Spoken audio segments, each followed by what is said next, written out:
सनातन धर्म को मानने वाले हैं,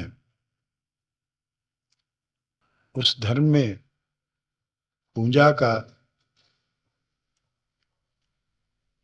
व्यापक व्यवहार है कि पूजा करना चाहिए।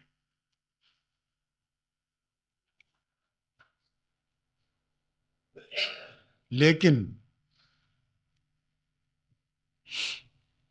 पूजा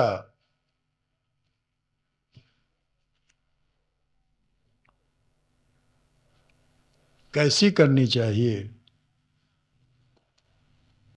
पूजा का तत्व क्या है, पूजा का रहस्य क्या है, पूजा का धर्म क्या है और धर्म में पूजा क्या है।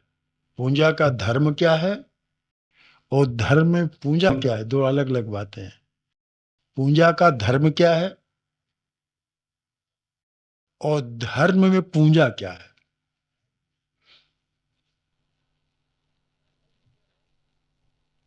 और पूजा का मर्म क्या है। हम इन सब बातों से अवगत नहीं है। पूजा का धर्म, पूजा का मर्म, केवल हम एक परंपरा निभाते हैं, जो परंपरा चली आ रही है आरंभ काल से ही, जब से पूजा चली हो। क्योंकि हमारा धर्म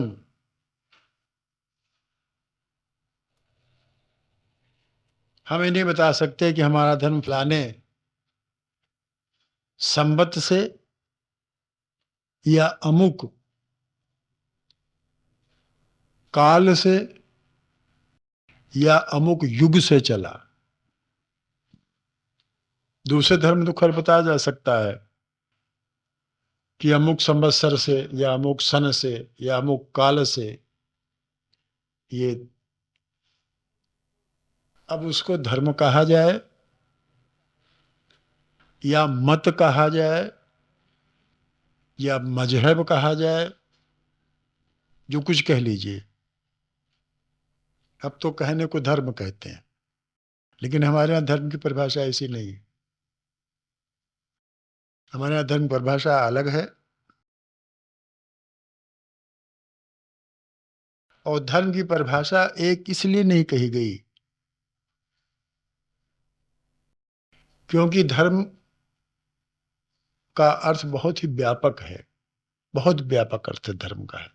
धर्म को किसी परिभाषा में बांधा नहीं जा सकता। और यही कारण है कि हमारे यहाँ धर्म के लक्षण गिना दिए गए। धर्म को किसी परिभाषा में नहीं बांधा गया, बल्कि धर्म के लक्षण गिना दिए गए हैं। इन लक्षणों को जो पालन करता है वो धार्मिक है या धर्म मानता है, धर्म करता है। पिछली बार हमने उदाहरण, वहां जो कहना चाहते हैं उदाहरण दिया था कि किसान लोग खेत में बीज बो देते हैं, बीज से अंकुर निकल आते हैं, पौधे निकल आते हैं, लेकिन उसके साथ में तमाम खरपतवार भी खेत में निकल आते हैं। बीज के पौधे के साथ साथ मुख्य जो पौधा होता है उसके साथ साथ अनेक प्रकार के और घास पतवार इत्यादि के पौधे निकल आते हैं, जिनसे कि मुख्य पौधे से कुछ लेना देना नहीं है। लेकिन वो एक एक काम वो कर, दो तीन काम वो कर जाते हैं। एक तो ये कि मूल पौधे की बढ़त को रोक देते हैं, और मूल पौधे को जो खाद पानी इत्यादि मिलती है वो उनमें बट जाती है।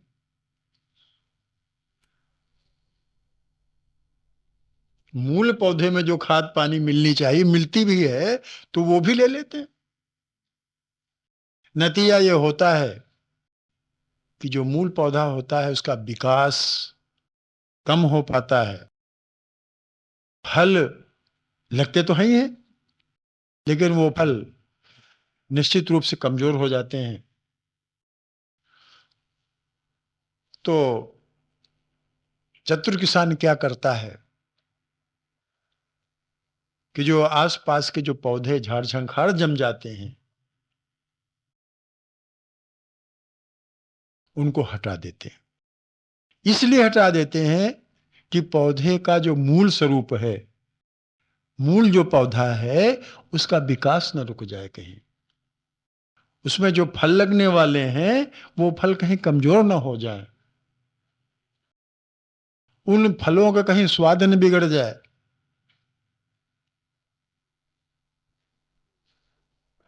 इसलिए उस झाड़ झंखाड़ को उखाड़ के फेंक देते हैं। उसको देहाती शब्द एक शब्द कहते हैं क्या? निराई। गोस्वामी जी ने इसे लिखा है कि चतुर क्या है? खेत निकामे चतुर किसाना। मां बहुत सुंदर दी है कि चतुर किसान क्या करता है कि खेत की निराई करवा देता है, निकाई कराता है कि जो झाड़ झंखाड़ हैं वो हट जाए, मूल पौधे को नुकसान न पहुंचावे। और ये झाड़ झंखाड़ मूल पौधे को ही नुकसान पहुंचा देते। सनातन, हमारे सनातन धर्म का यही हाल है आजकल।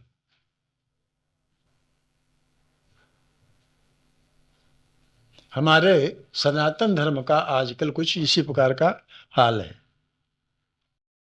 अनेक प्रकार के मूल रूप तो सनातन धर्म का तो बना है, पहले से मौजूद है, बिगड़ा नहीं है।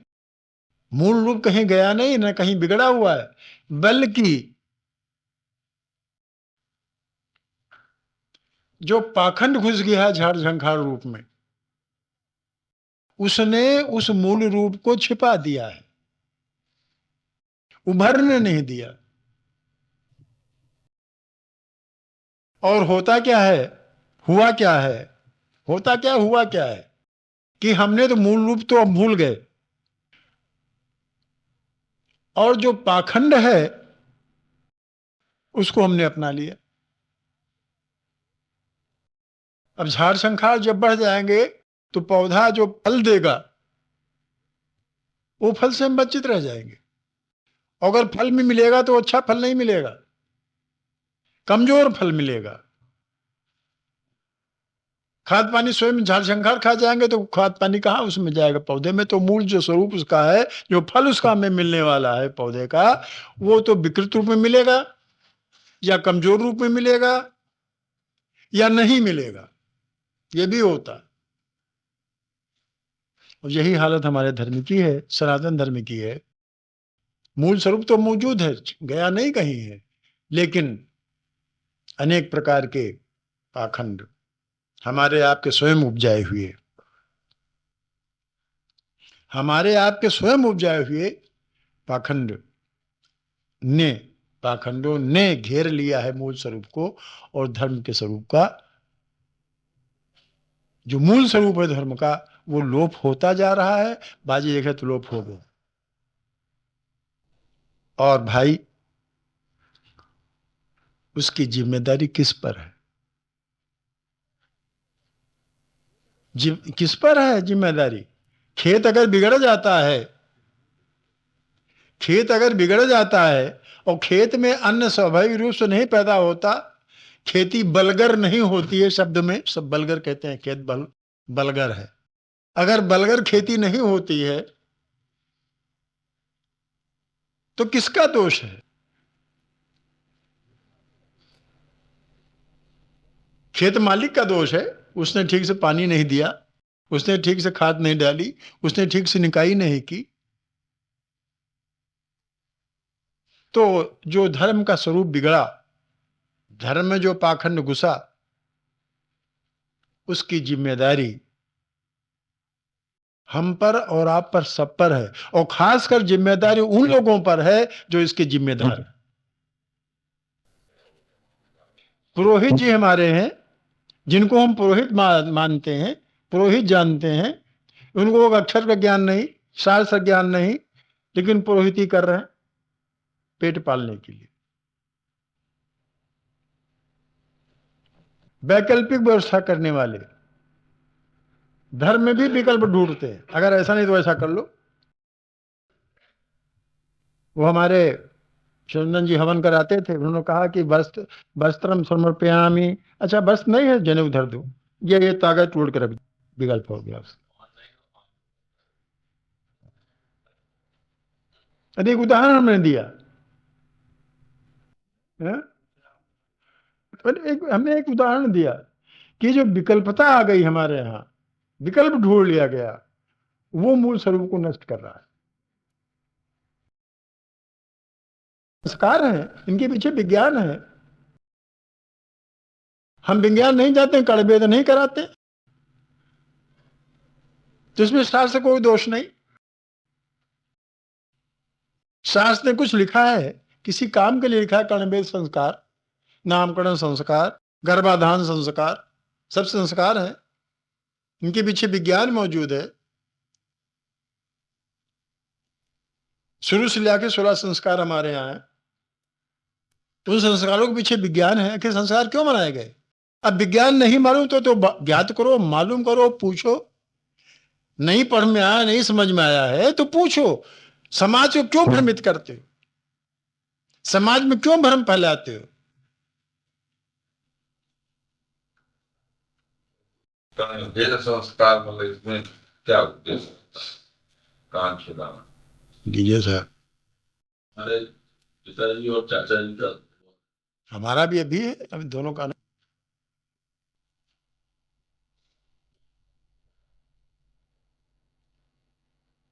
अरे खैर ये तो जाने दीजिए। बड़ा ताजुब हुआ एक बार, ताजुब के विषय। कभी कभी ये जो अंधविश्वास ये भी काम कर जाता है, पता नहीं कैसे। वो श्री राम थे नहीं, अपने श्री राम सभासद, उनकी वो जो पत्नी थी, तो एक बच्चे को हो गया, वो टिटनेस हो गई, हमारे पास लाए। हमने देखा, सुना, हमने कहा भाई तो टिटनेस केस, उसको आप तुरंत अस्पताल ले जाइए, भर्ती कराइए अस्पताल में जाकर।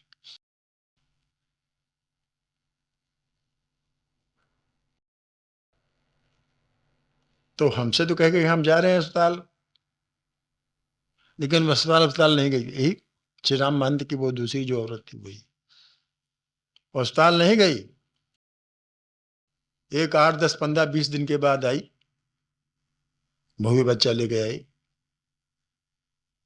कहने, हमने कहा कि ठीक हो गया? कहले हाँ ठीक हो गया। हमने कहा अस्पताल कितने दिन नहीं? कहले हम अस्पताल गए भी नहीं गए। क्या किया उसने? यहाँ दाग दिया मत्थे। हाँ, आग से, किसी चीज से यहाँ मत्थे में दाग आया, बस निशान बना, जला हुआ निशान बना। हमने कहा ये दागा क्यों? कहने वो टिटनेस गया। माँ ने ही बच्चे को दागा? नहीं, माँ नहीं थी, मतलब लगवाया किसी। पर हमने कहा तो टिटनेस केस हमने देखा, बिल्कुल टिटनेस था, नवजात शिशु था। बड़े ताज्जुब की बात है कि अंधविश्वास, बहुत से अंधविश्वास में तो मर जाते बच्चे, लेकिन ये अंधविश्वास हमें समझ में आया कि टिटनेस कैसे ठीक हुआ, दागने से ठीक हो। अजीब सी बात है। तो अब जो भी रहा हो, बहरहाल वो अंधविश्वास था, अंधविश्वास में उसने किया और चला जाता, लेकिन वो अंधविश्वास, ये तो फिर मौत नहीं थी या फिर उस दागने से वो उसका टिटनेस चला गया। ठीक होने का बहाना, ठीक होने, जो कुछ समझ लीजिए उसे। तो हम ये कहना चाह रहे हैं कि हमारे जो धर्म का स्वरूप है वो धीरे धीरे करके पाखंड में बदलता चला जा रहा है, और यही कारण है कि हम मूल रूप को समझ नहीं पाते हैं। तो हम उसको, जो ज्यादा प्रबुद्ध लोग हो गए, पढ़े लिखे लोग, हमारे जैसे पढ़े लिखे लोग हो गए, जाहिल तो जाहिल है, कुछ पढ़े लिखे लोग जाहिल हो गए, उन्होंने कहा इसे पाखंड हटाओ। ये कुछ, ये क्या है? कान छटाना क्या होता है? ये संस्कार, जो उपनयन क्या होता है? ये संस्कार, फोटोग्राफी करवाओ, विवाह में फोटोग्राफी करवाओ, संस्कार क्या होता? पढ़े लिखे जाहिल, विवाह वगैरह में कोई संस्कार, कोई महत्व नहीं रह गया। अब मात्र फोटोग्राफी का महत्व है वहां। संस्कार पढ़ने से का जल्दी करो, जल्दी करो पंडित जी का क्या जाता है, पैसे दे मतलब उनका जल्दी करो।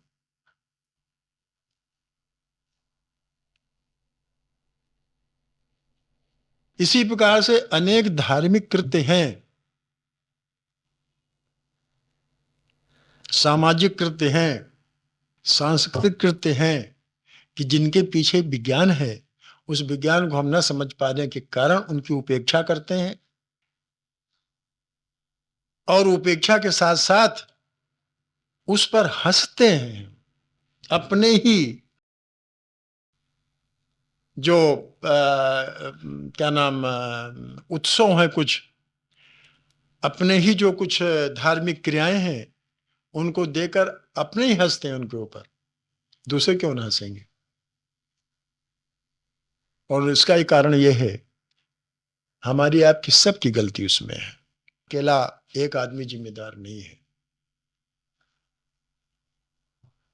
हमारे यहाँ व्यवस्था है, ऐसी बात नहीं है, जैसे दूसरे धर्मों में व्यवस्था है, हमारे धर्मों में व्यवस्था है, लेकिन उन व्यवस्था को हम मानने को तैयार नहीं है।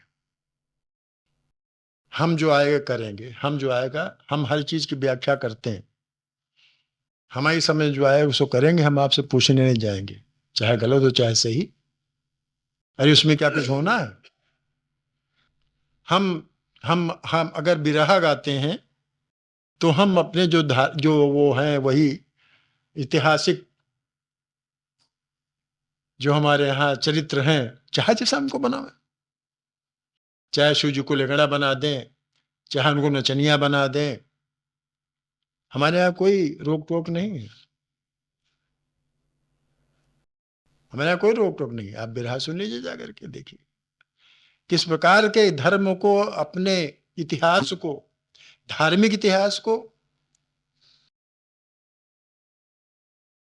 धार्मिक तथ्यों को किस प्रकार से तोड़ मरोड़ के अपने ढंग से कहते हैं। और जो लोग सुनते होंगे सोचते सही होगा, क्योंकि तो भाई कहते हैं तो सही होगा ही। तो इस प्रकार स्वरूप बिगड़ता चला जा रहा है, और पूजा भी उसी में आती है कि पूजा का स्वरूप भी इस प्रकार से हमने समझ लिया कि हम मंदिर चले गए, या अपने घर में ही मंदिर बना लिया, और मूर्तियों को नहला धुला करके चंदन लगा कपड़े पहना दिए, पूजा हो गई। या गलत सलत पाठ कर दिया। पाठ, पूजा और पाठ दोनों होते हैं, पूजा भी करते हैं पाठ भी करते हैं।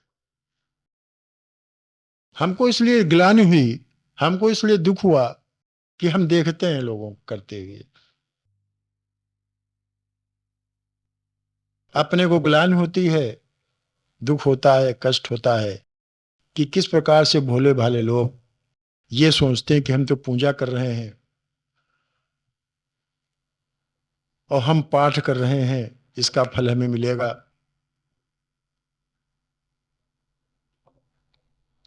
तो जो उसका स्वरूप ही बिगड़ गया, तो उसका फल क्या मिलना है।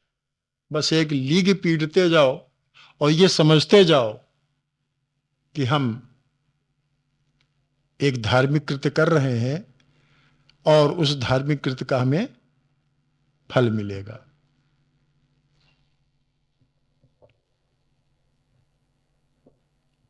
और इसी यही कारण है कि बार बार हम यही बात उठाते हैं कि हम स्वरूप को समझें, विज्ञान को समझें, तब तो हमारा कल्याण होगा। चाहते तो अपना कल्याण है।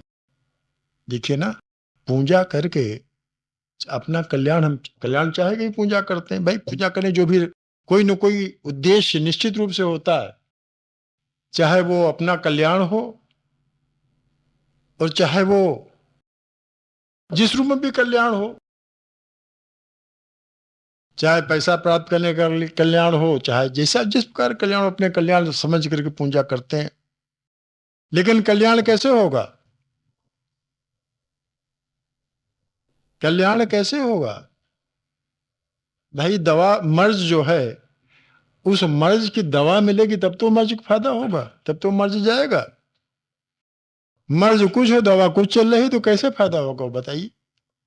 कहीं कोई विज्ञान नहीं है, कोई बात नहीं है कि मर्ज कुछ हो, दवा कुछ चल रही।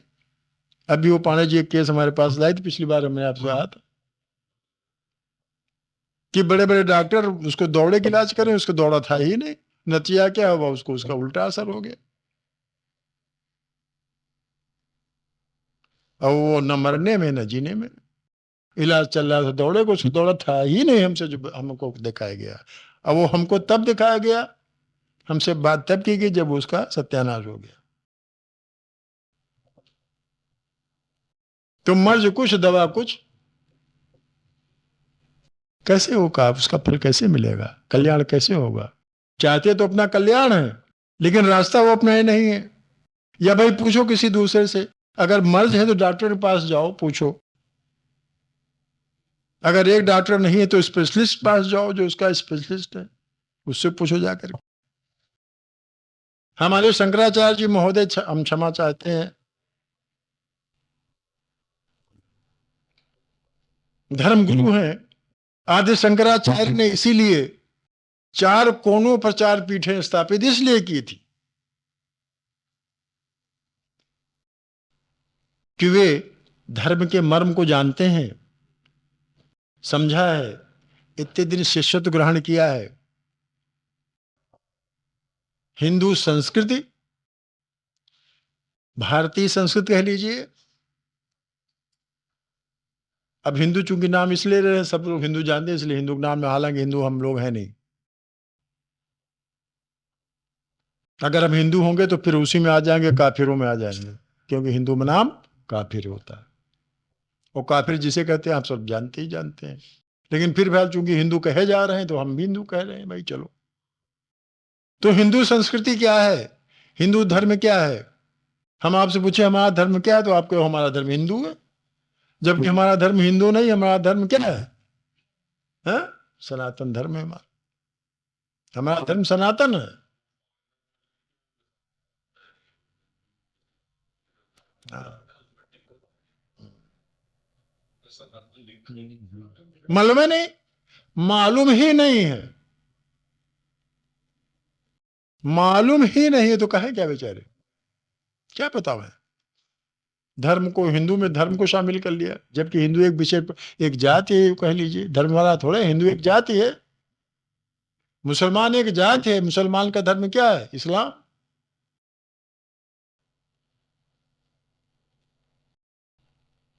वैसे ही हम हिंदू जाति, हिंदू जाति हमारी है नहीं, बना दिए गए हिंदू।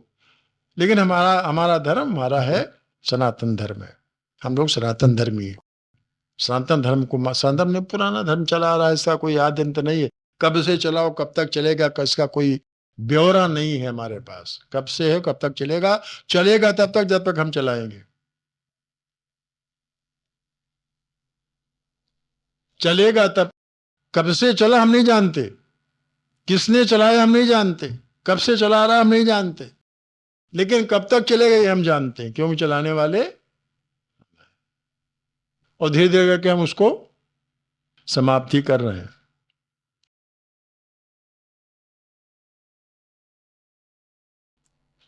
हम क्षमा चाहते हैं, हालांकि ये राजनीतिक मंच नहीं है। हमारे यहां पोप महाशय आए, वो कह गए, खुलेआम कह गए कि हम सारे संसार को ईसाई बना देंगे। हिंदुस्तान में भी कह गए, हम हिंदुस्तान में भी सबको ईसाई बना देंगे, आराम से कह गए। हिंदुस्तान में आके कहते हैं हम सबको ईसाई बना देंगे। देखो हमारी मिशनरियां काम कर रही है, ईसाई सबको बना देंगे। बिन लादेन कहते हैं हम सारे संसार को इस्लामिक बना देंगे, मुसलमान बना देंगे, सारे संसार को बना देंगे। और उसने काम चालू कर दिया।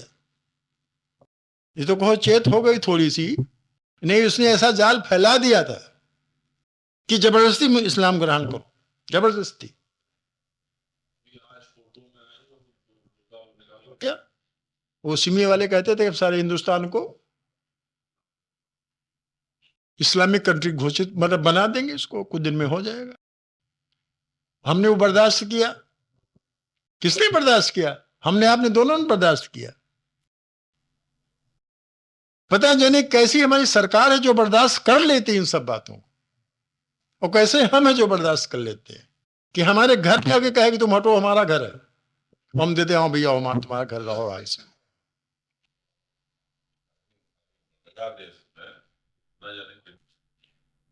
हम स्वयं अपने को मिटा देना चाह रहे हैं। वो जो कहा नहीं कि जिस पेड़ बैठो, जिस डाल में बैठे हो उसी को काट रहे हैं। हम लोग जिस डाल बैठे उसी को काट रहे हैं।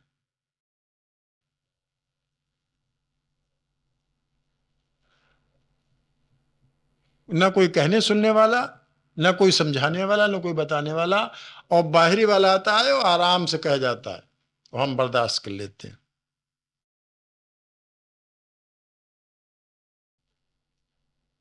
जाके दूसरे देश में कह के देखो, जा करके तुरंत अरेस्ट कर लिए जाओगे। वहां क्या करने आओ यहां भाई? अपनी बात कहो, अपनी बात कहो, ये मत कहो तो हम तुम्हें यहां बदलने आए। अपनी बात कहो। स्वामी विवेकानंद गए थे, बाहर गए थे, अपनी बात उन्होंने कही, अपनी बात कही, लोगों ने माना। जब से धरने थोड़े गए तो जबरदस्ती हिंदू हो जाओ। वहां अपनी संस्कृत की बात कही, अपने धर्म की बात कही। वहां उन्होंने ये नहीं कहा तुम लोग सब हिंदू हो जाओ, हम इसलिए आए सबको हिंदू बनाने आए। कभी नहीं कहा। कहां कहा?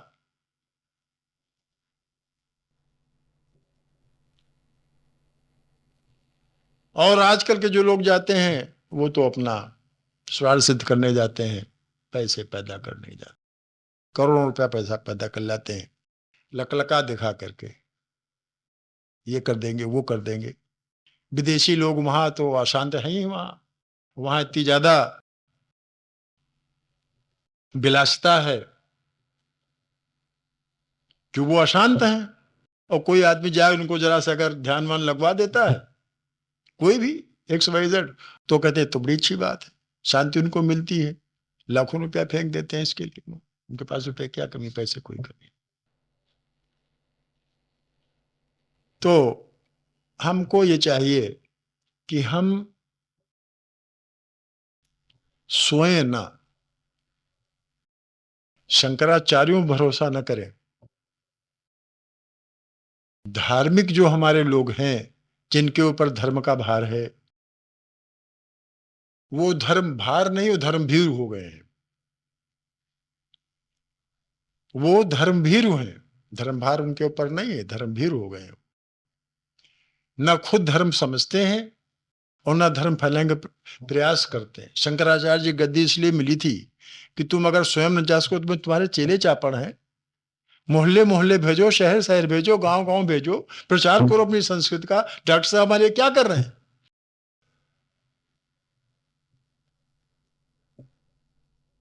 अरे स्वामी जो पति जी नहीं है अब, ठीक है ना, लेकिन उनके वाक्य तो मौजूद हैं, उनके उपदेश तो मौजूद हैं। प्रचार करो, फैलाओ।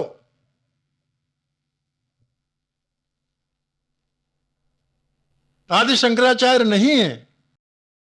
तुमको इसीलिए बनाया गया है कि उनके जो वाक्य हैं, उनके जो उपदेश हैं, उनको फैलाओ। इसीलिए तुमको गद्दी बना दी गई। तुम बैठ करके धर्म की व्याख्या करो, और जो लोग नहीं जानते उनको समझाओ। अपने चेले चापड़ों को इधर उधर भेजो। क्या क्या पैदल घूमे? आदि शंकराचार्य सारे हिंदुस्तान में, सारे भारत में पैदल घूमे धर्म के प्रचार के लिए। वैदिक जो हमारा संस्कृति है, वैदिक धर्म का प्रचार उन्होंने पैदल किया। उस समय को ये जो मोटर वोटर थी पैदल, बैलगाड़ी इत्यादि पे चल करके, और बहुत ही स्वल्प आयु में उन्होंने सब काम कर दिखाया। और आजकल हमारे शंकराचार्य क्या है, गद्दी बैठे हुए हैं, बंदूक लिए संतरी खड़ा है, सोने का चांदी का सिंहासन है, छत्र चावल डल रहा है, एक से एक मिष्टान मेवे सब भंडारों में भरे हुए हैं, खा रहे हैं। तो और अगर आप बुलावें अपने यहाँ तो कम से कम 10,000 रुपये आप खर्च करें। तब वो आएंगे, वो भी बहुत मुश्किल से पहले पैसा जमा करा लेंगे, तब आपके यहाँ आएंगे।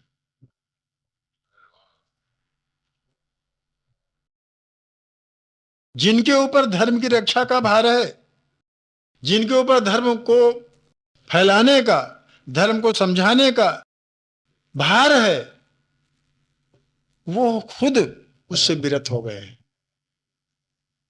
कल्याण पता नहीं कौन कल्याण करेगा, भगवान ही कल्याण हमारी संस्कृति का कर रहा है।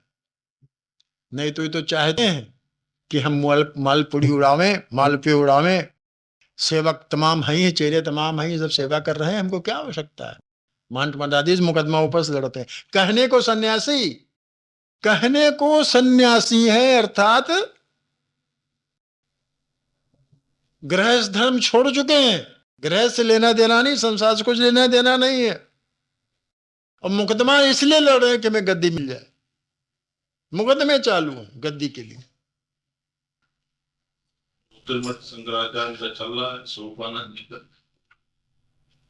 कई कई केसेस चल रहे हैं, प्राय शंकराचार्य के केस चल रहे हैं। हमसे लोग कहते हैं कि आप रामचरितमानस कहिए, अक्सर यहाँ कहते हैं कि आप रामचरितमानस कहिए। हम कहते हैं भैया मानस कहेंगे, जरूर कहेंगे, लेकिन पहले इस काबिल हम आप सब हो जाएं, पहले हम इस काबिल तो हो जाएं कि मानस कह सकें। अपने मन में रामचरितमानस, पहले अपने मन में राम को बैठा लें, पहले अपने अंदर जो रामायण हो रही है उसका तो अपने मतलब समझ लें। हमारे अंदर जो रामचरितमानस चल रहा है उसको समझे पहले, तब तो आपको समझावे। हम इस काबिलिए भी नहीं हुए हैं कि अपने अंदर रावण को हम मार सकें। हमारे अंदर इस दशरथ पर,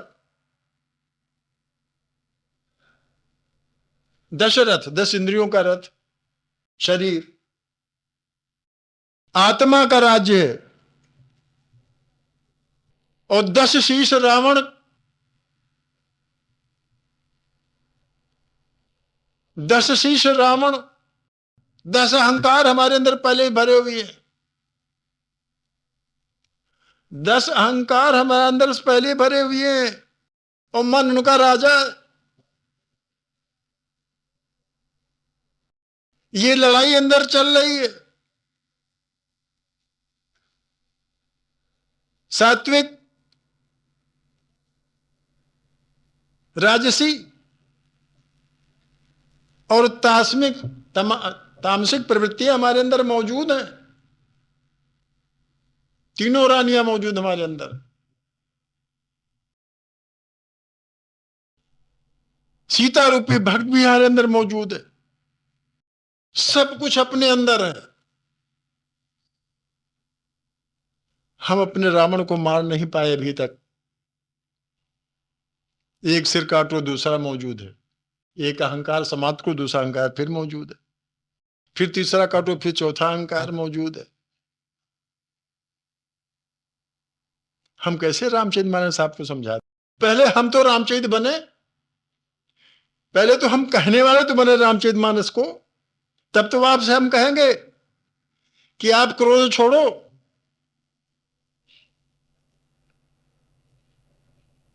हम पहले क्रोध छोड़े तब आपसे कहें क्रोध छोड़ो। हम अपने अंदर रामचरितमानस उतारे तब आपसे कहें आप रामचरितमानस उतारो अपने अंदर।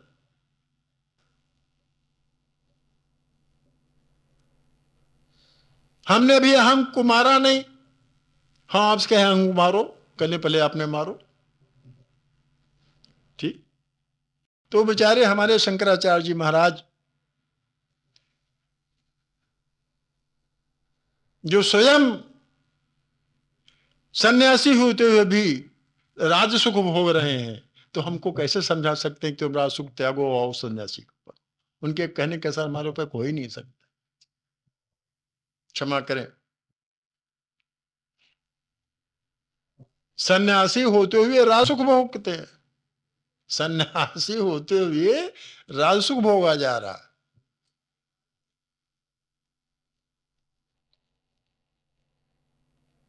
आत्मा ने जोर मारा, आत्मा ने जोर मारा, भक्ति भाव जागृत हुआ। आत्मा ने जोर मारा, भक्ति भाव जागृत हुआ, मन हर ले गया।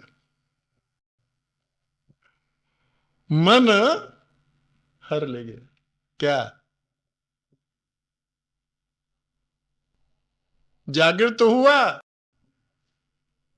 आत्मा ने जोर मारा कि जागृत हुई। इसलिए जागृत हुई कि आत्मा तो परमात्मा का जो मौजूद है, कभी न कभी कुछ न कुछ तो अंदर होता ही होता है। कि तो कुलक्षणी आदमी हो, कि तो तामसी आदमी हो, डकैत भी जाते हैं पहले देवी जी के,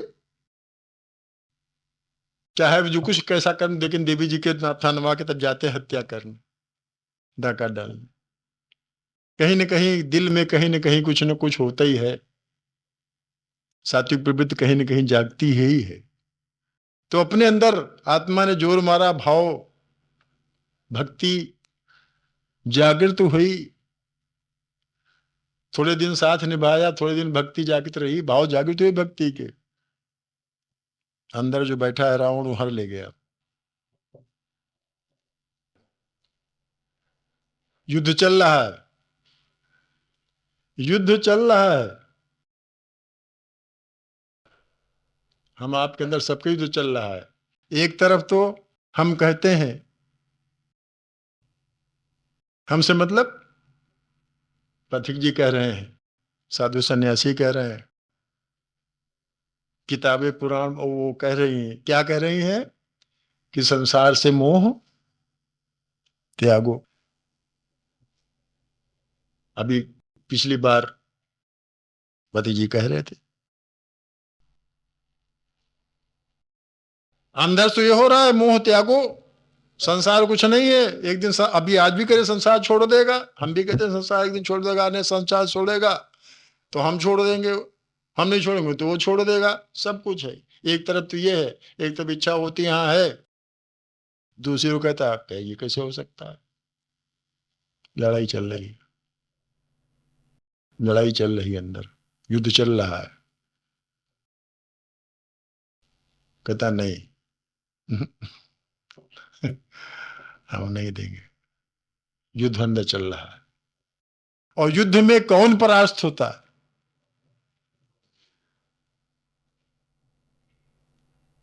युद्ध में कौन परास्त होता है? वहां तो रामचंद्र जी ने परास्त कर दिया था, और भक्ति मतलब सीता जी को छीन लिया था उन्होंने रावण से। लेकिन हमारे अंदर युद्ध चल रहा है ना, उसमें रावण का पल्ला भारी है, उसमें रावण का पल्ला भारी है। और रावण का पल्ला इसलिए भारी है, रावण का पल्ला इसलिए भारी है हमारे यहां कि हमने सात्विक प्रवृत्तियों को तिलांजन दे दी। हमने सात्विक भोजन छोड़ दिया है, हमने सच की सत्यनारायण कथा तो सुनते हैं, व्रत रहते हैं, उपवास रहते हैं, सब कुछ करते हैं, लेकिन सात्विक प्रवृत्तियों से हमारा कोई लेना देना नहीं है। सत्य के आसपास भी हम नहीं जाते हैं, इसलिए रावण यहां जीत रहा है।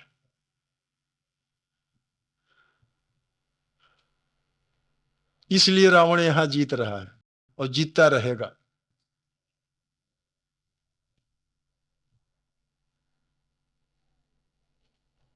हमको चाहिए ये कि पूजा जब हम करें तो पहले पूजा का स्वरूप समझें। एक तो शारीरिक पूजा होती है, शरीर से करते हैं। हमारे दो बात है ना, शरीर है, मन है।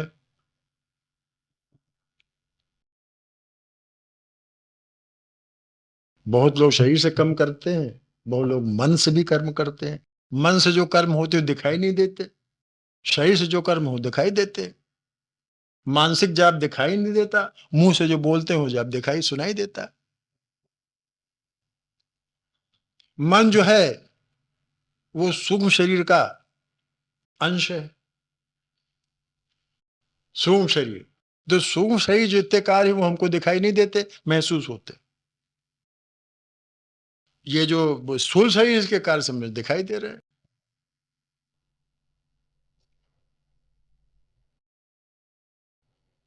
तो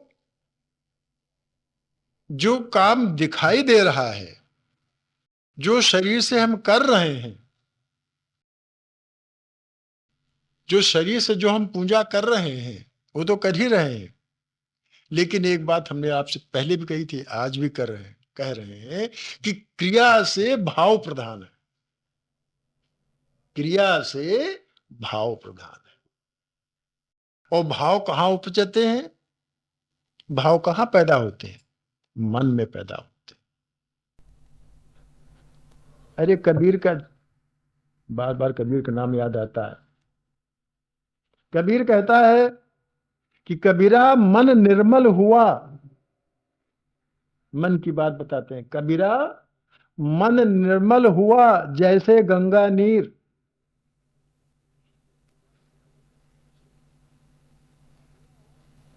कबीरा मन निर्मल हुआ, मन की बात, सूक्ष्म शरीर की बात। कबीरा मन निर्मल हुआ जैसे गंगा नीर, और पाछे लागे हर फिरे कहत कबीर कबीर।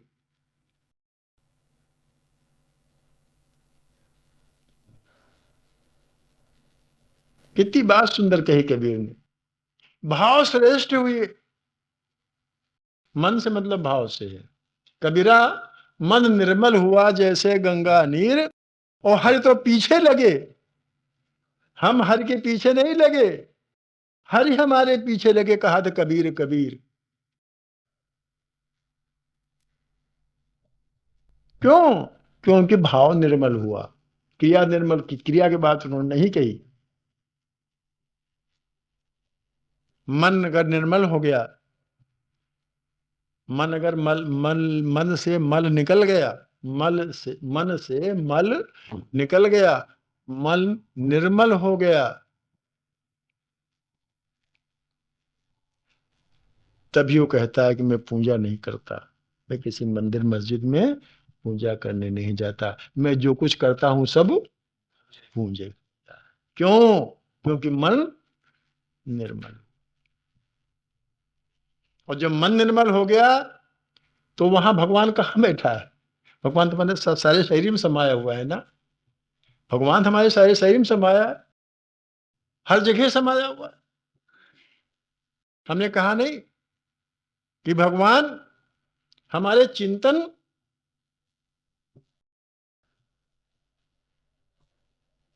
और हमारे सोच को, हमारे चिंतन को, हमारे आचरण को बहुत नजदीक से देख रहा है कि हमारे मन में क्या है, ऊपर क्या है, बाहर क्या है, भीतर क्या है। वो सब कुछ बाहर भी है, भीतर भी है ना। तो जो हमारा चिंतन है और जो हमारा चरित्र है, दोनों को वो देख रहा है बराबर। हम समझते हैं कि हमको नहीं देख रहा है भगवान, लेकिन भगवान हमारे चिंतन को भी देख रहा है और हमारे चरित्र को भी देख रहा है कि चरित्र क्या है और चिंतन क्या है। चरित्र कुछ है, चिंतन कुछ है। चरित्र तो कुछ है।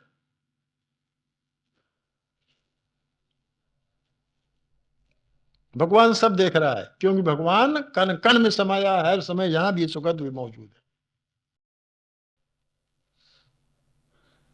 तो भगवान तो हमारे पीछे पीछे चल रहा है। और पीछे कब चलेगा? जब कबीरा जब निर्मल भया। कबीरा मन निर्मल भया जैसे गंगा नीर, और हर पाछे लागे फिरे कहत कबीर कबीर। बहुत सुंदर भाव है इसका, बहुत सुंदर भाव है इसका। तो हम लोगों का मन भी निर्मल नहीं हुआ है और पूजा करने बैठ गए।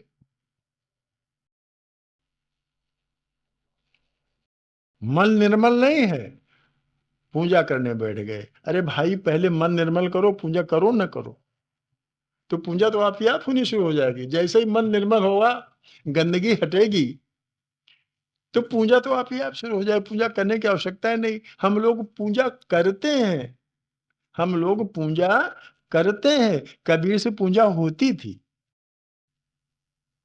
करने होने में अंतर है। जब पूजा होने लगे तब समझो पूजा हो रही है, पूजा हुई।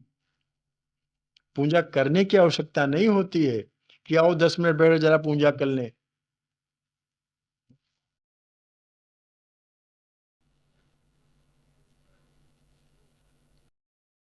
तो भाव का महत्व है यहाँ पर। पूजा पूजा निश्चित रूप से करें, हम आप सब करते हैं पूजा, लेकिन पूजा करने के पीछे भाव क्या है? क्या हमारा मन निर्मल हुआ है? क्या हमने मन से सांसारिक वासनाएं या वासनाएं भी छोड़ दीजिए। वासनाएं सबके पास है, हमारे पास, आपके पास, सब। अगर स्थूल वासनाएं हट गई, सूक्ष्म वासनाएं मौजूद है। वासनाओं का सूक्ष्म रूप भी मौजूद है भी। क्या हमने, आपने, सब ने मिल करके इन वासनाओं को हटाने के प्रयास किया है? वासनाओं से हटने का प्रयास किया है। वासनाएं तो हम पर हावी हैं, हर प्रकार की वासनाएं हम पर हावी हैं। हम वासनाओं पर हावी नहीं है। देखिए, दो अलग बातें होती है। हम वासनाओं पर हावी हो या वासनाएं हम पर हावी हो। हम वासनाओं पर हावी नहीं है, वासनाएं हम पर हावी है। हम प्रयास ये करें, कोशिश ये करें कि हम वासनाओं पर हावी हो जाएं। और जब हम वासनाओं पर हावी हो जाएंगे तो मन हमारा शांत हो जाएगा, निर्मल हो जाएगा, क्योंकि वासनाएं हम पर हावी नहीं हो पाएंगी।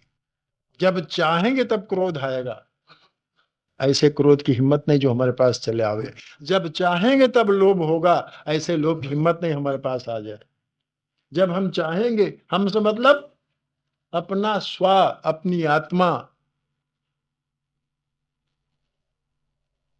जब चाहेगी तभी ऐसा होगा। ये क्यों नहीं हम आप करते? इसकी पूजा हमने क्यों नहीं करते? ऐसी साधना हम क्यों नहीं करते? बहुत से पाखंड घुस गए। हमको इसलिए कहना पड़ा, पिछली बार शुक्ला जी ने छेड़ दिया था कि वो जो पुराणों में लिखा है भगवान ने दर्शन दिए और वो विष्णु भगवान अवतरित हो गए, ये सब आखिर क्या है? अगर नहीं तो लिखा कैसे गया? सही बात है, बात तो लिखी सही है।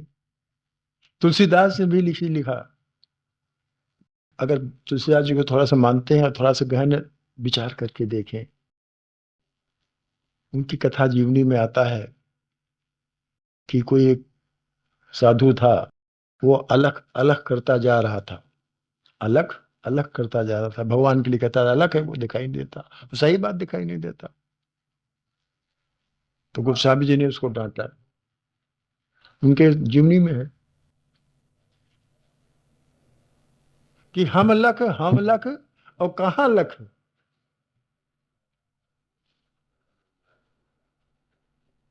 कहां लखा हमने? गोस्वामी जी कहते हैं कि हम लख और कहां लख? हम और हमारे के बीच, हम और हमारे के बीच में हमने उसको देखा।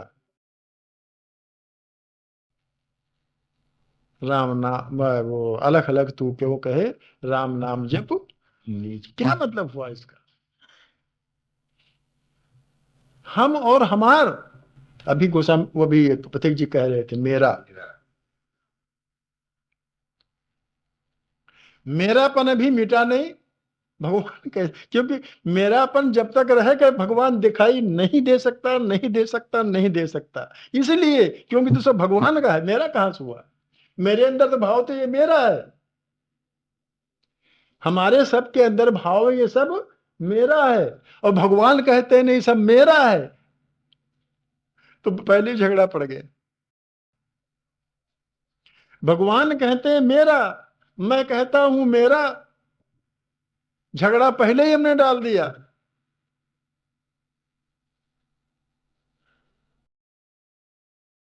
तो जो मेरा है तो वही तो दिखेगा, तेरा कहां से दिखेगा? एक तब दिखता जानते हो कब है? जब कहते हैं तत्त्वमसि, सब तेरा, मेरा मुझ में कुछ नहीं। जो ये कहने से नहीं होता, कहने से हम भी कह रहे हैं, आप भी कहोगे भी।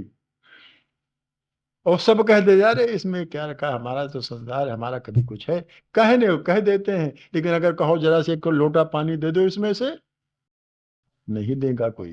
कहते तो अरे सब आप ही तो है, हमारा कहाँ है, लेकिन जरा से मांगो, नहीं देगा कोई। कहने की बात अलग होती है और करने की बात अलग होती है। ये कहने से नहीं चलता कि जो कुछ है सब, कहने से काम नहीं चलता। जिस दिन भी हम और हमारे के बीच में, हम अर्थात हम और हमारा, जिस दिन ये निकल जाएगा, हम मतलब अहम और हमारा मतलब संसार मेरा है, ये दोनों के बीच में भगवान है, मौजूद है, वही मौजूद है। और जब तक ये रहेगा तब तक भगवान नहीं दिखाई दे सकता, संसार ही देखा जा सकता। तो इसीलिए गोस्वामी जी कहते हैं कि हम लख काहे के बीच में, हम हमारे के बीच में, मैं और मेरा, मैं और मेरा। भगवान कहता है तू, मैं तेरा। तो सब कुछ भगवान का है, तुम कहते हो सब कुछ मेरा है। कहां से भगवान दिखेगा? भगवान के दर्शन नहीं हो सकते। भगवान के दर्शन से मतलब यहाँ क्या हुआ समझे आप? दर्शन मतलब इन आंखों से देखना नहीं हुआ, इन आंखों से देखे नहीं जा सकता भगवान। अरे भाई हम कहते हैं जरा हमें गर्मी दिखाइए, आप गर्मी दिखा सकते हो? नहीं दिखा सकते हो। जाड़ा नहीं दिखा सकते हो। चोट नहीं। विजय बाबू कहते थे, इन्होंने एक बार कहा था, झापड़ लगा दिया जोर से, कहा चोट, कहा चोट, चोट दिखाओ, दर्द कहाँ होती दिखाओ। दर्द नहीं देखी जा सकती है, गर्मी नहीं देखी जाती, कि जाड़ा नहीं देखा जा सकता, नहीं देखा जा सकता, अनुभव किया जा सकता है। इसी प्रकार से परमात्मा का अनुभव वही दर्शन है, परमात्मा का अनुभव ही दर्शन है। इसी को दर्शन बोलते हैं। दर्शन माने आंखों से देखना नहीं, दर्शन माने अनुभव करना, वो भी दर्शन ही कहलाता।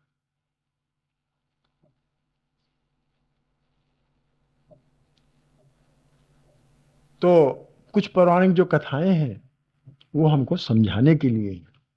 पौराणिक कथाएं जो हैं वो हमको आपको समझाए। हमने कई बार कहा कि जैसे कि विष्णुगुप्त ने विष्णुगुप्त ने चंद्रगुप्त के पुत्रों को राजनीति समझाने के लिए, पॉलिटिक्स समझाने के लिए अनेक प्रकार की जानवरों की कहानियां रच दी थी, जो कि पंचतंत्र या हुतो उपदेश में मौजूद अब भी हैं। ठीक है ना? वो उनको केवल समझाने के लिए थी, नीति समझाने के लिए थी। उसी प्रकार से हमारे पुराणकारों ने धर्म समझाने के लिए अनेक प्रकार की कहानियां रच दी हैं, अनेक प्रकार की कहानियां समझे, उदाहरण के दिए रच दिए हैं।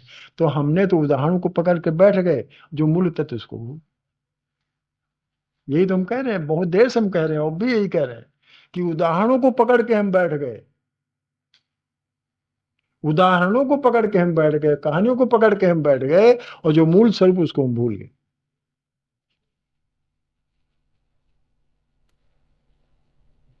तो आप सबसे निवेदन हमारा है, बार बार मैं निवेदन करता हूं कि मैं यही प्रयास करता हूं बैठ करके, शुरू से ही प्रयास कर रहा हूं बैठ करके, कि जो मूल तत्व है, मूल स्वरूप है धर्म का, अपनी संस्कृत के जो मूल स्वरूप, जो उसके पीछे विज्ञान है, वो मैं जितना आता है मैं आपसे कहूं, और आप उसका भरपूर प्रचार करें।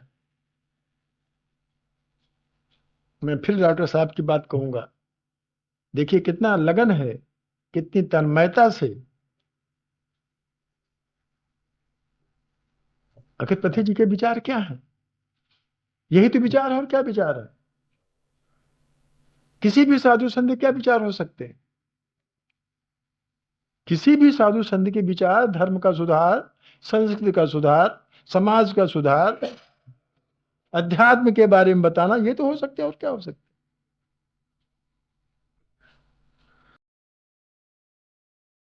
तो अगर अपने धर्म और संस्कृति की हमें रक्षा करनी है, जिस धरती पर हम रह रहे हैं, उस धरती पर धर्म को स्थापित रखना है, अपनी संस्कृति को बनाए रखना है, तो पहले अपने धर्म और संस्कृति के मूल उपयोग को समझना पड़ेगा, उसको मानना पड़ेगा, लागू करना पड़ेगा। हम स्वयं उसको लागू करें, दूसरों को समझाने नहीं। दूसरों को समझाने से काम नहीं चलेगा, उसको अपने ऊपर पहले लागू करें, उसके बाद दूसरे के तुम भी लागू तो किसी फायदा होता कि नहीं होता।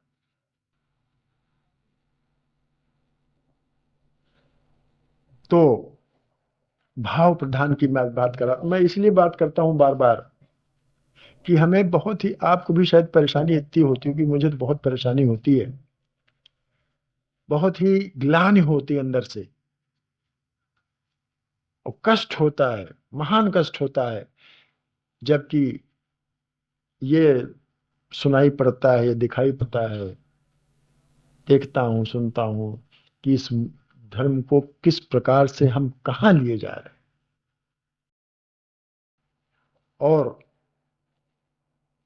और इसके भुलावे में हम पड़े हुए हैं, भुलावे में हम पड़े हुए हैं कि धर्म क्या है, और उसके स्वरूप को हम ना समझते हुए, मूल स्वरूप को ना समझ, उसके भुलावे में हम पड़े हुए हैं।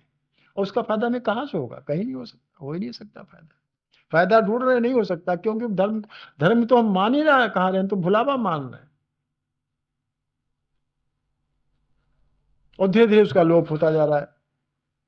और मैं समझता हूं कि जो प्रबुद्ध लोग हैं उनको निश्चित रूप से इस पर कष्ट होता होगा। टीवी सीरियल आप देखिए, किस प्रकार का गलत प्रचार हो रहा है टीवी सीरियल के माध्यम से, कोई कहने वाला नहीं। हम तो कभी, हमें समय नहीं मिलता देखने का, लेकिन कभी कभार जो कभी समय एक आधा मिल जाता है, देखता हूं तो ग्लान से सर नीचा हो जाता है कि क्या है और क्या हमको बताया समझाया जा रहा है। कोई कहने वाला नहीं, कोई जबान खोलने वाला नहीं। मोहम्मद अजहरुद्दीन ने कहीं अपने बल्ले पर नाम लिख दिया था मोहम्मद का, आप लोगों ने सुना पढ़ा होगा। बल्ले पर केवल मोहम्मद का नाम लिख दिया था, उनको माफी मांगनी पड़ी थी, माफी मांगनी पड़ी थी कि मोहम्मद का नाम तुमने बल्ले पर कैसे लिख दिया। उसका नाम मोहम्मद अजहरुद्दीन था, अपना नाम लिखा था उसने, लेकिन उसको माफी मांगनी पड़ी थी, सबके समुदाय सबके सामने की हमें गलत किया है। इसको कहते हैं धर्म की चेतना, इसको कहते हैं अपनी संस्कृति के प्रति चैतन्य होना। हम अपनी संस्कृति पर चैतन्य ही नहीं है, जानते ही नहीं उसमें कारण यही है कि हमारे, हमारा हमारा सबसे पहले बना हुआ था कि नहीं, सब कुछ नहीं, गुरुकुल जाओ, घर में न रहो। हर बच्चा गुरुकुल जाता था, गुरुकुल की सभ्यता थी वहां, और गुरुकुल में जाकर के वो अनुशासन सीखता था, शिक्षा प्राप्त करता था, हर प्रकार की शिक्षा प्राप्त करता था। वहां आजकल के तरह इम्तिहान नहीं होता कि वार्षिक परीक्षा मिल गई, पास हो गए तो पास हो गए और आगे चलो ना। वो शिक्षा का स्वरूप ही अलग होता था, विभिन्न प्रकार, वहां ये परीक्षा ऐसी नहीं होती थी, वहां विभिन्न प्रकार की परीक्षाएं हुआ करती, जिसको अगर हम आपसे बतावें या आप पढ़ें सुने तो आपको हंसी आएगी, लेकिन उसके पीछे विज्ञान था।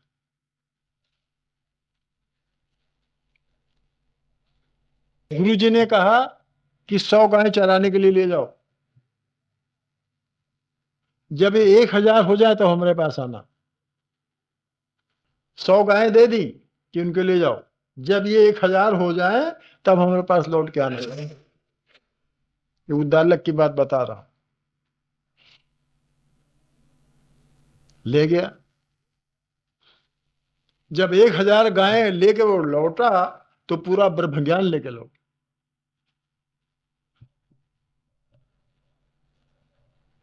अब इसमें क्या ब्रह्म ज्ञान था उसकी व्याख्या अलग है, समझाने लगोगे तो बहुत देर हो जाएगी। क्यों ब्रह्म ज्ञान गाय चराते चराते हो गया उसको, कैसे हो गया ब्रह्म ज्ञान गाय चराते चराते, आज क्यों नहीं हो जाता?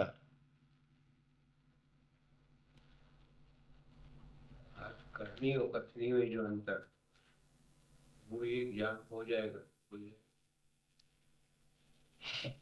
वो एक हमने दोहा नहीं सुनाया आपको?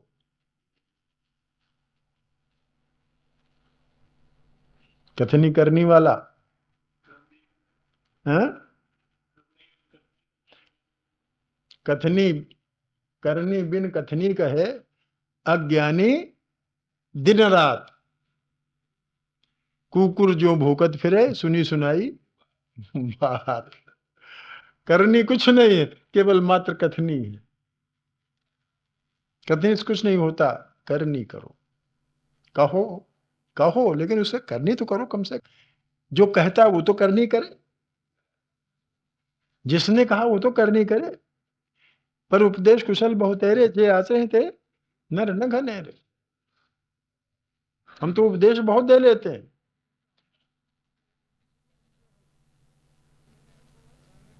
तो सबसे प्रार्थना है, निवेदन है ये कि अपने धर्म को हम लोग समझें। यहाँ पर बैठ करके सत्संग माने यही होते, प्रवचन यहाँ सत्संग है, यहाँ प्रवचन नहीं है, यहाँ सत्संग है।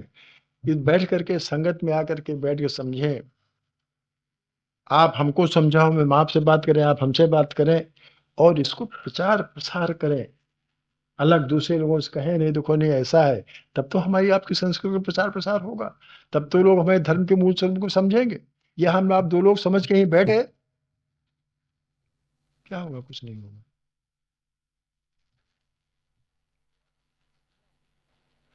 तो हमारी जो बात थी वो हम रही गई बीच में, इसलिए आ गया, इसलिए बीच बीच में आ जाता है कि हम आप सब सचेत हो जाए, अपनी गिरती हुई संस्कृति को, छिन्न भिन्न होते हुए धर्म को बचाने का प्रयास करें। सब लोग मिलकर के, एक आदमी बस की बात नहीं है। ना इतने बड़े कोई हम साधु संत हैं, ना आप हैं, ना हम में आप में इतना चरित्र है।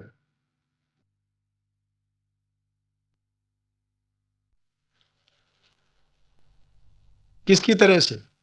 स्वामी विवेकानंद जी की तरह से, स्वामी दयानंद जी की तरह से, कि सब हमारे पीछे भागने लगे। ऐसा चरित्र भी नहीं है।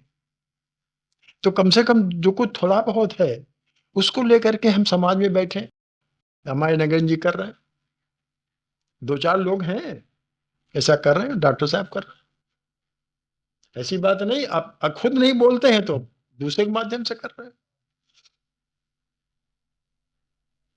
तो ये आवश्यकता है आज की वर्तमान समय की। अब बहुत ही गहन आवश्यकता इस बात की है कि हम आप अपने धर्म और संस्कृति को समझें और उसका प्रचार और प्रसार करें, क्योंकि अपना कल्याण करने के लिए कोई दूसरा नहीं आएगा।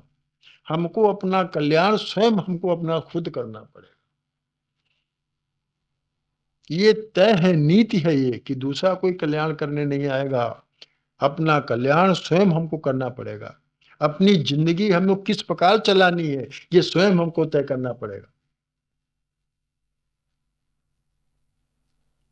भैया देखो, गृहस्थी हम आप सब चलाते हैं, गृहस्थी सब लोग चलाते हैं, और गृहस्थी दो तरह से अच्छी चलती है। गृहस्थी दो तरह से अच्छी चलती है। एक तो ये कि जिसके आज्ञाकारी पुत्र और पत्नी होते हैं, भले धन न हो, भले धन वैभव न हो, लेकिन आज्ञाकारी पुत्र और पत्नी है अर्थात परिवार है, आज्ञाकारी है, अनुशासित है, तो चटनी रोटी खा करके भी अपनी को बहुत ही सुखपूर्वक अपने आराम से गृहस्थी चला सकते। एक प्रकार तो ये हो गया, क्यों भाई? और दूसरी प्रकार ये हुआ कि सुविधा संपन्न हो। सुविधा संपन्न हो मतलब क्या नाम, संपत्ति हो, ऐसी कुछ संपत्ति हो कि जो भी हमारी इच्छाएं हैं, आवश्यक इच्छाएं जो है वो पूर्ति होती चलेंगी।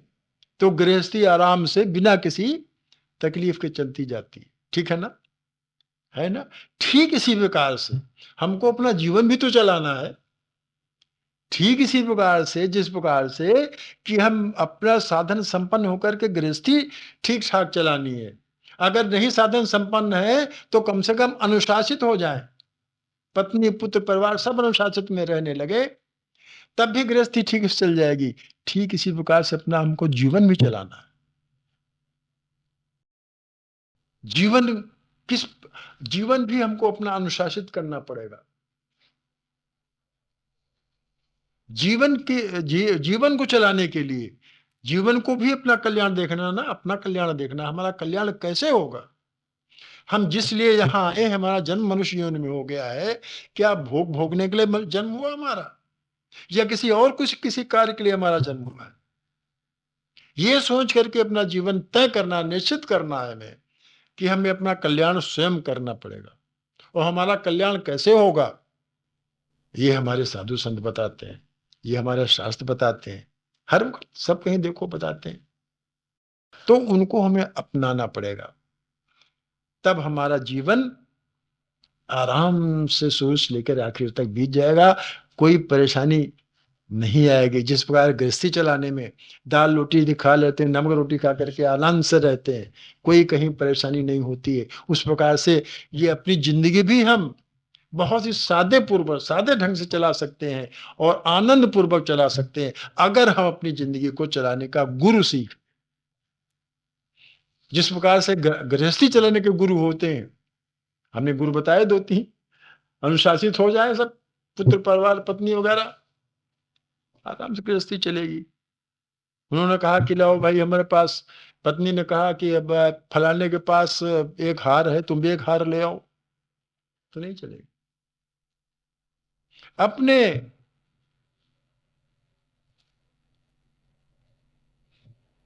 आवश्यकता अनुसार, क्यों, ये तो समझदारी की बात है कि भाई हमारे पास इतना साधन नहीं कि हम परायण जमाने के पास है, हम होड़ में नहीं शामिल होंगे। क्यों भाई, ये तो समझदारी की बात है। अगर इस प्रकार की पत्नी समझदार है, इस प्रकार के पुत्र समझदार हैं, इस प्रकार की पुत्रियां समझदार हैं, वो घर स्वर्ग है। बहुत आराम से गृहस्थी घर से चली जाती है। ये तो फिर संपन्न थोड़ा सा, तब भी गृहस्थी आराम से गृहस्थी चली जाती है, कोई परेशानी नहीं होती। ठीक इसी प्रकार से हमारा जीवन भी अपना है। अगर जीवन में हम पूर्ण रूप से अनुशासित हो जाए, अपने कल्याण की भावना पहले ही सोच लें कि हमें ये अपने जीवन में करना है, जिंदगी चलाने के लिए, कि हम किस लिए आए हैं यहाँ, हमारा जन्म किस लिए हुआ है, मनुष्य योनि क्यों मिल गई है, इसको निश्चित कर लें पहले, और उसी प्रकार से अपना जीवन बना ले, अनुशासित हो जाए। जीवन में भी अनुशासन आवश्यक होता है, अनुशासन जीवन में भी आवश्यक होता है, तो वो फिर जीवन चलता रहता है, बहुत आसानी से जीवन निपट जाता है, कोई परेशानी, कोई कठिनाई नहीं आने पाती। ठीक भैया, नहीं ये हम जो कह रहे हो बात तो स्पष्ट हुई नहीं हुई कि पहले से अनुशासित होना। जीवन में अनुशासन के बहुत से बात बताए गए, तमाम सब बताते हैं किस प्रकार से अपने जीवन को अनुशासित करें। भगवान है इतना ही मानना पर्याप्त नहीं है, भगवान है इतना ही मानना पर्याप्त नहीं है, या भगवान की हम पूजा करते हैं इतना ही करना पर्याप्त नहीं है, या भगवान हमको सहारा देगा इतना ही करना या सोचना पर्याप्त नहीं है। अभी यही तो पढ़ रहे थे, कौन पढ़ रहा था कि भगवान उनकी मदद करता जो अपनी मदद, अभी शायद यही पढ़ रहे थे, कौन पढ़ रहा था।